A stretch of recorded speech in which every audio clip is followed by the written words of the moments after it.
এটা হলো একটা সাদা পাতা। এবার এতে আমি যাই লিখব সেটাই এর অস্তিত্ব হবে।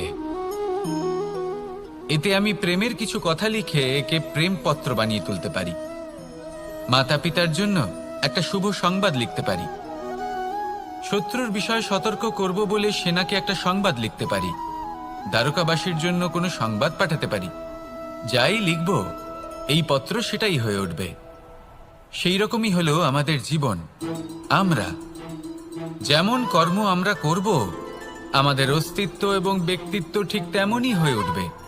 যদি আপনি একটা অসাধারণ, উজ্জ্বল এবং সম্মানজনক জীবনযাপন করতে চান, তাহলে তার একটা রহস্য আপনাকে বলি। যেমন কথন হবে, কর্ম তেমন হবে। অর্থাৎ যতটুকু বলেছেন ততটুকুই করুন, আর যতটুকু করেছেন ততটুকুই বলুন। এই একটা নিয়ম যদি আপনারা পালন করেন, তাহলে এই সংসারের সমস্ত পণ্ডিত আপনাকে অবশ্যই সম্মান করবেন। তাহলে এটাই করুন আর আমার সাথে ভালোবেসে বলুন, রাধা রাধা। কখনো কোনো পাখিকে দেখেছেন? যখন সে প্রথমবার উড়তে চেষ্টা করে, সে বাসা থেকে মাটিতে পড়ে যায়, কিন্তু সে হার মানে না।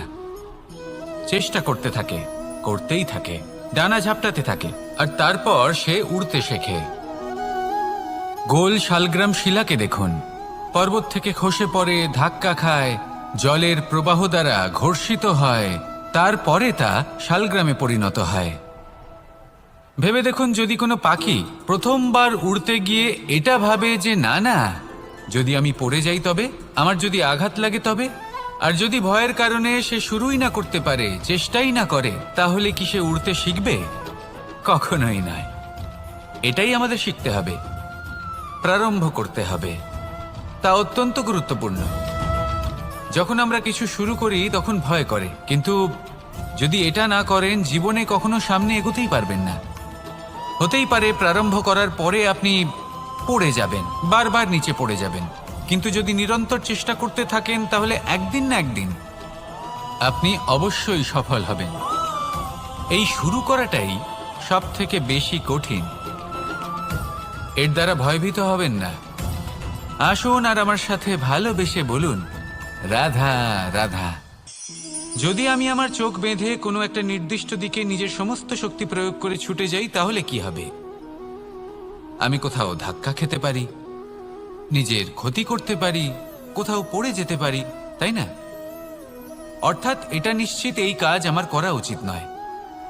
কিন্তু আজকের দিনে প্রত্যেকটা মানুষ এই কাজই করছেন, তাই না? কোনো কাজ করার পূর্বে সেই কাজের বিষয়ে সম্পূর্ণ তথ্য কোথায় সংগ্রহ করছেন? শুধু এটুকু জানেন যে এই কাজটা করলে কত ধন অর্জন করবেন আর কত নাম হবে, আর ব্যাস সামনে এগিয়ে যান। এটা উচিত নয়। পূর্ণরূপে যে কোনো কাজ করার আগেই সেই কাজের বিশ্লেষণ করে নেওয়া উচিত, তা বুঝে নেওয়া উচিত, এবং সেই বিষয়ে অবশ্যই খেয়াল রাখা উচিত যে আপনার শরীর এবং আপনার মন এই কাজ করার জন্য কি প্রস্তুত রয়েছে। যদি তা না হয়, তাহলে প্রথমে নিজেকে শুধরে নিন, তারপরে সেই কাজ করুন। যদি এইভাবে জীবনে সামনে এগোন, তাহলে সাফল্যের সম্ভাবনা জীবনে অনেক বেশি বেড়ে যাবে। তাহলে এটাই করুন আর আমার সাথে ভালোবেসে বলুন, রাধা রাধা। এই সংসারের সব থেকে বড় যোদ্ধা কে? কেউ বলবেন অর্জুন, কেউ বলবেন ভীম, কেউ বলবেন হনুমান, আদি ইত্যাদি। কিন্তু এই সংসারের সব থেকে বড় যোদ্ধা আপনার মনের ভেতরে আছে, আপনার মনের মধ্যে আছে। সেই ব্যক্তি সব থেকে উঁচুতে পৌঁছতে পারেন যিনি নিজের অন্তরের খামতি বুঝতে পারেন, নিজের দোষ বুঝতে পারেন, তার সাথে লড়াই করেন এবং তার উপর বিজয় লাভ করেন। যে ব্যক্তি এটা শিখতে পারেন, যে ব্যক্তি এটার উপর জয়লাভ করতে পারেন, তিনি হলেন সব থেকে বেশি শক্তিশালী, সব থেকে বেশি বীর এবং সব থেকে বেশি পরাক্রমী ব্যক্তি। আমরা সকলে এই সংসারকে পাল্টাতে চাই। তার জন্য প্রথম পদক্ষেপ আপনাকে নিতে হবে, নিজেকে দোষমুক্ত করতে হবে। যদি মানুষ নিজের অন্তরের দোষ বুঝতে পারেন এবং নিজেকে দোষমুক্ত করতে পারেন, তাহলে এই সংসার নিজে থেকেই দোষমুক্ত হয়ে যাবে। তাই না? তাহলে নিজেকে দোষমুক্ত করুন আর আমার সাথে ভালোবেসে বলুন, রাধা রাধা। খেলা খেলতে কে না ভালোবাসেন? আমরা প্রত্যেকেই যখন সময় পাই, সুযোগ পাই, তখনই আমরা কোনো খেলা খেলি। খেলার সময় দুই ধরনের মানুষ ওখানে থাকেন। এক, যারা অংশগ্রহণ করেন, আর দুই, যারা দেখতে থাকেন, যারা দর্শক হয়ে দেখেন, যারা নিজের পক্ষের বিজয়ের ফলে উচ্ছ্বসিত হয়ে থাকেন, পরাজয়ের ফলে শোক পালন করেন, পরামর্শ দিয়ে থাকেন। আর বিজয়ী কে হন? বিজয়ী তিনি হন যিনি অংশগ্রহণ করেন। নির্বাচন আপনাকে করতে হবে, আপনি কি করতে চান? আপনি কি খেলোয়াড় হতে চান, নাকি আপনি দর্শক হতে চান? যদি আপনি বিজয়ের আনন্দ লাভ করতে চান, সেই রোমাঞ্চ অনুভব করতে চান, তাহলে খেলতে হবে। ময়দানে আপনাকে নামতেই হবে। পরাজয়ের সম্ভাবনার ভয়ের সাথে আপনাকে লড়াই করতেই হবে। বিপক্ষের আহ্বানকে স্বীকার করতেই হবে, খেলোয়াড় হয়ে উঠতে হবে। তবেই এই বিজয়ের সম্ভাবনা থাকবে। আসলে কি, দর্শক হয়ে পরামর্শ দেওয়া অত্যন্ত সহজ। ময়দানে নেমে অংশগ্রহণ করা অত্যন্ত কঠিন। আর এখানে যেটা সহজ, তা আপনাকে বিজয়ের পথে কখনোই নিয়ে যাবে না। আসুন আমার সাথে ভালোবেসে বলুন, রাধা রাধা। এই সংসারে মানুষ জন্মগ্রহণ করেন, বড় হতে থাকেন, পুরুষার্থ লাভ করেন, অর্জন করেন। অর্জন করা আসলে কি? বেশিরভাগ মানুষ বলেন অর্জন করা অর্থাৎ ধন সম্পত্তি অর্জন করা। আর কি অর্জন করা যায়? আর কি লাভ করা যায়? আসল প্রশ্ন হলো এটাই যে কি এমন আছে যা বাস্তব রূপে অর্জন করার যোগ্য। তা হলো ব্যবহার, জ্ঞান এবং সন্তোষ। কেন? কারণ আপনি যখন এই সংসার ছেড়ে চলে যাবেন, তখন আপনার ধন সম্পত্তি আপনাকে বিদায় জানাতে আসবে না। আপনাকে বিদায় জানাতে আসবে আপনার আপনজন, যাদের সাথে আপনার সুসম্পর্ক ছিল।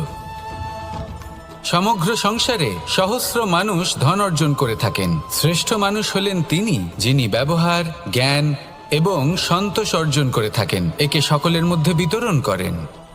তাই এটাই করুন আর আমার সাথে ভালোবেসে বলুন, রাধা রাধা। এই সংসারের আরম্ভ থেকে এখনো পর্যন্ত এবং ভবিষ্যতেও একটা যুদ্ধ আছে, যা হয়ে চলেছে, চলতেই থাকবে। পাপ এবং পুণ্যের মধ্যে যুদ্ধ, সত্য এবং অসত্যের মধ্যে যুদ্ধ। এই যুদ্ধ চলেই আসছে। আর এই যুদ্ধে যারা লড়েন তাদের আমরা সবসময় জয় জয়কার করি। আর যারা এই জয় জয়কার করেন তাদের প্রত্যেকের একটা বিশেষ গুরুত্ব থাকে। যখনই কোনো যোদ্ধা যুদ্ধক্ষেত্রে ক্লান্ত হয়ে পড়ে, শক্তিহীন হয়ে পড়ে, তখন এরা জয় জয়কার করে, শঙ্খ বাজাতে থাকে।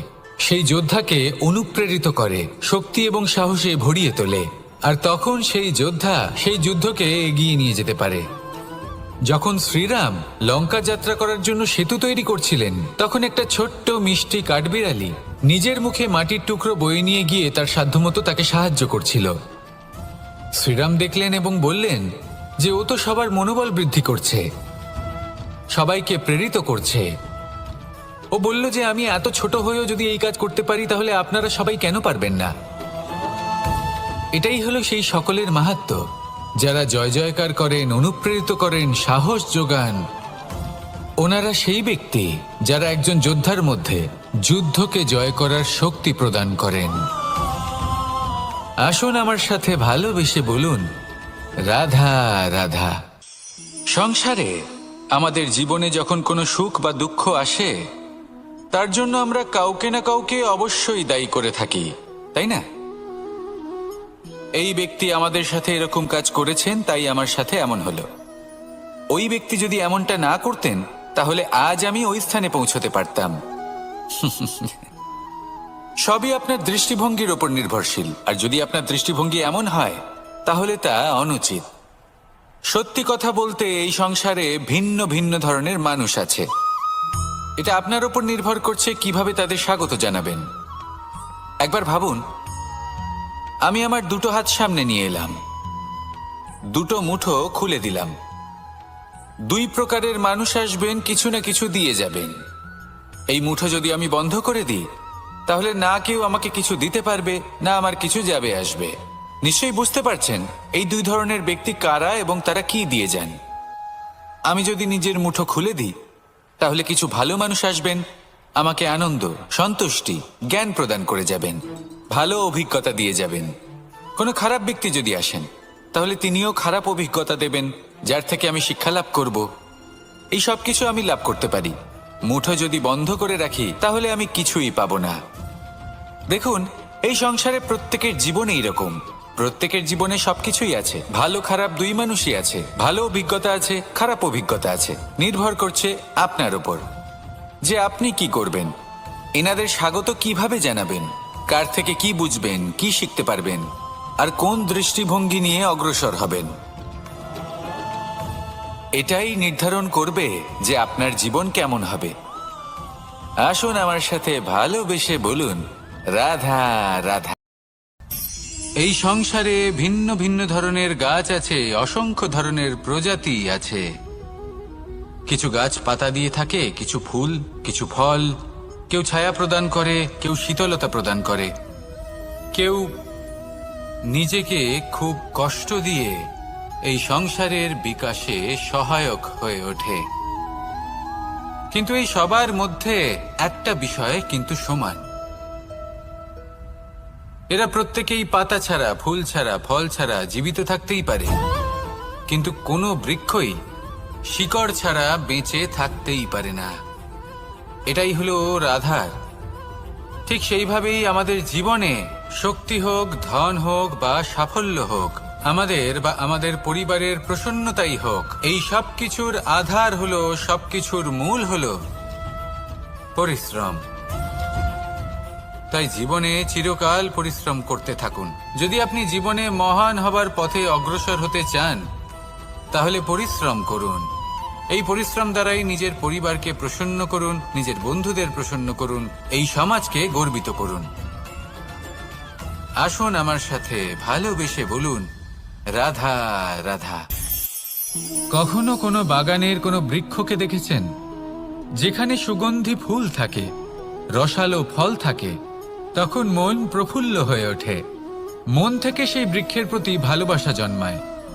কিন্তু যিনি বাগানের মালিক, শুধুমাত্র তিনিই জানেন যে কিভাবে এই বৃক্ষকে আগলে রাখতে হয়, কিভাবে তার পরিচর্যা করলে এতে সুন্দর সুগন্ধি ফুল হবে, রসালো ফল হবে। কখনো কখনো প্রয়োজনের থেকে বেশি রোদ পেলে এই বৃক্ষগুলি শুকিয়ে যায়, প্রয়োজনের থেকে কম রোদ পেলেও এই বৃক্ষ কিন্তু শুকিয়ে যায়। প্রয়োজনের থেকে কম জল যদি পায়, এই বৃক্ষ শুকিয়ে যেতে পারে। প্রয়োজনের থেকে অতিরিক্ত জল যদি পায়, তখনও এই বৃক্ষের শিকড়গুলি নষ্ট হয়ে যেতে পারে। এবার এটাই কিন্তু আমাদের সংসারের সাথেও হয়। আমাদের সংসারের সকল প্রতিভাশালী ব্যক্তি, যেমন লেখক, বিচারক, প্রবক্তা, যোদ্ধা, এদের সবার ক্ষেত্রে এই কথাটাই প্রযোজ্য। যদি বেশি প্রশংসা করা হয়, তাহলেও এরা হারিয়ে যাবেন। প্রয়োজনের থেকে বেশি যদি নিন্দা করা হয়, তখনও তারা নত হয়ে পড়বেন। তাহলে আপনি এদের রক্ষা করুন এবং নিজেদেরও। মনে রাখবেন একটা কথা, জেনে রাখুন কখন কোন নিন্দায় আপনি লজ্জিত হবেন না, আর কখন কোন প্রশংসার দ্বারা নিজের মধ্যে অহংবোধ জাগ্রত করবেন না। এই মন সুপ্রসন্ন হয়ে বলবে, রাধা রাধা। যদি আমি কোনো বনে যাই, কোনো নির্জন বনে, সেই বনের বিষয়ে, সেই পথের বিষয়ে, গাছপালার বিষয়ে, পশুপক্ষীর বিষয়ে আমার যদি কোনো জ্ঞান না থাকে, সেই বনের ক্ষুদ্র থেকে ক্ষুদ্রতর অংশের বিষয়ে যদি আমার কোনো জ্ঞান না থাকে, তাহলে হতেই পারে সেই বনে কোথাও আমি হারিয়ে যাব। হয়তো এমনভাবে হারিয়ে যাব, কোনোদিনও বাইরেই বেরোতে পারবো না। তাই সেই বনের বিষয়ে জ্ঞান লাভ করা আবশ্যক। এটাই হলো শিক্ষা। জীবনে বেশিরভাগ মানুষই কেন অসফল হন? ওনারা একটা লক্ষ্য স্থির করেন, কিন্তু সেই পথের বিষয়ে তারা পর্যাপ্ত জ্ঞান অর্জন করেন না। সেই পথে কি বিপদ আসতে পারে প্রত্যেকটা পৃষ্ঠার জ্ঞান তাদের নেই, আর সেই জন্যই তারা অসফল হন। আপনি জীবনে যখনই কোনো লক্ষ্য স্থির করবেন, কোনো লক্ষ্য সাধন করবেন, পরিকল্পনার সাথে সেই পথে অগ্রসর হন। সেই পথকে বোঝার চেষ্টা করুন, সেই পথের বিপদ সম্পর্কে জ্ঞান লাভ করুন, সব কিছু জানার চেষ্টা করুন, অজানা তথ্য আহরণ করুন, আর তারপর সেই লক্ষ্যের প্রতি নিজেকে সমর্পিত করুন। তবেই আপনি সাফল্য লাভ করবেন।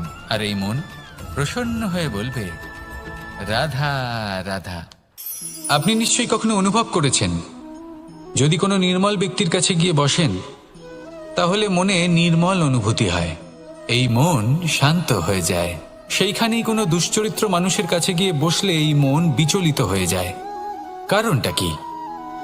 কারণ যে ব্যক্তি নির্মল মনের, তিনি সবার মধ্যে নির্মলতা ছড়িয়ে দেন। আমাদের অন্তরে যা থাকে আমরা সেটাই সবার মধ্যে বিতরণ করি। যদি আপনি এই সংসারে শুভ বোধ ছড়িয়ে দিতে চান, তাহলে প্রথমে শুভ গ্রহণ করুন, তা অর্জন করুন। এই সংসারে জ্ঞানের শক্তি লাভ করুন, আর সেই জ্ঞানের শক্তি সংসারে বিতরণ করুন। শান্তি এবং সন্তোষ প্রদান করুন। কারণ যেমন বীজ এই সংসারে বপন করবেন, তেমনই ফল আপনি লাভ করবেন। যেমন দেবেন তেমন ফিরেও পাবেন।